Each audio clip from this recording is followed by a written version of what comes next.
de grande importância esse projeto de lei que declara como utilidade pública a Associação RS Olímpico, inclusive o pessoal mais ligado ao projeto do vôlei, né? Esporte.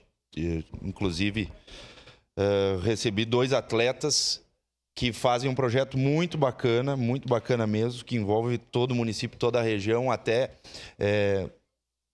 atletas importantes de fora do estado e de fora do país, e onde que vem a fomentar a inclusão social, a promoção do esporte, da formação cidadã e do desenvolvimento humano, em especial aqui na nossa cidade, toda essa questão social. Então, nada mais justo do que nós declararmos como utilidade pública uma associação que realmente faz a diferença em nosso município, na nossa região, e que com certeza ajuda cada vez mais, em especial essa questão da inclusão social.